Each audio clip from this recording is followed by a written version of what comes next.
Hey everybody, welcome to Vacuum Wars and to our review of the brand new Ecovacs Auto Empty Station, which is compatible with the Ecovacs T8 family of robot vacuums like the T8 Ozmo AIVI. I put it through some tests in the studio and in the real world, and this video will be my review. So links in the description, and let's get started. For those of you that didn't see our review of the robot by itself, I will offer a quick refresher before I get to the auto empty bin. The Ecovacs T8 AIVI is a seriously good robot vacuum. It has more power than just about any robot vacuum on the market. It did amazing with all the tests like the carpet deep clean test and all the pickup tests. It's incredible with navigation with its LiDAR sensor. It has all the app features that I consider must-haves on premium robot vacuums like no-go lines and multi-floor mapping. It has one of the best battery life numbers in the industry, and add to that the T8 AIVI has a front-mounted camera connected to artificial intelligence software, which helps the robot to see where it's going and to recognize and avoid obstacles that cause other robot vacuums to get stuck, like cords. You can see our full review, which I'll link below, but the bottom line is that the T8 AIVI robot vacuum is amazing in my opinion, and it's the robot vacuum that my wife and I have been using in our home since it came out. In my mind, the only thing that the T8 was lacking was an auto empty bin system. These auto empty bins are really cool and really helpful in my opinion, and while there are only a handful of them out there right now,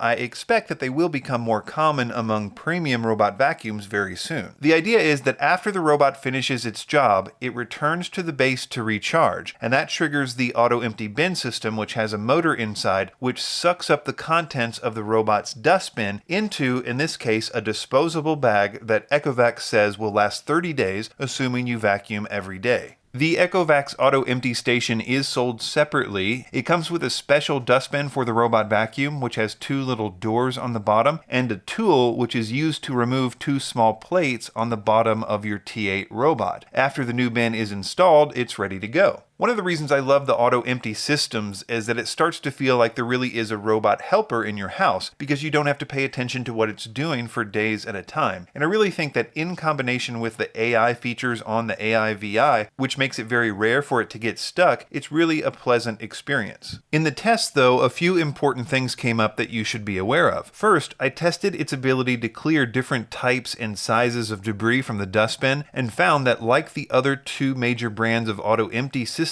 out there, it struggled when the bin was too full. For example, in a real-world test which I ran in our house where we have two cats and had been on vacation for a week and a half, it failed to clear the dustbin because the dustbin was too full of cat hair. I ran it a few days later in which it had much less hair in the bin, and that time it cleared the bin with no problems. I ran it one more time with a similar amount of hair in the bin, and again it cleared it with no issues. I asked Ecovacs about this, and they confirmed that with pet hair especially, if the dustbin is too full, it will have difficulty clearing it, and recommended setting the cleaning schedule in the app so that the robot vacuums more times each week to avoid such full bins of hair. So I think that's an acceptable solution, but I would like to see an update in the future which causes it to automatically go back to the bin and empty it if it senses it's getting too full and then resuming its cleaning job. I also wanted to mention that while in the test I found that the other auto empty bins from other manufacturers had the same limitation with full bins of hair, I felt that they were slightly better at this. It's something to watch for in the reviews, but I think it's manageable with, as I said, making sure you vacuum more days a week if you have a major pet hair issue. For most people though, without pets, they should be fine since in all the tests, fine debris like you would find in most households was cleared with no issues. I wanted to touch briefly on the disposable bags. This is the method that iRobot uses, while Shark uses a bagless system. The obvious downside to the bags is that you have to buy more of them, and at the current prices and recommendations, if you actually vacuumed every day, then you would go through about one bag a month, which would mean about $20 every 3 months. So it's something to consider. The upside to the bags is that they're really good with filtration, so you don't have to buy filters for the bin, and it's a much cleaner way to dispose of the debris. debris. All in all, I love my T8 AIVI robot vacuum and will continue to use it in my house until something better comes along. But now with the addition of the auto empty bin, I think it just got a lot better, and I expect to feel like I have a robot helper in my house who does the floors. If it doesn't feel like that though, and I end up having to tend to it often, I'll let you know in a future update, so be sure to subscribe to Vacuum Wars before you go. Links in the description, and thanks for watching.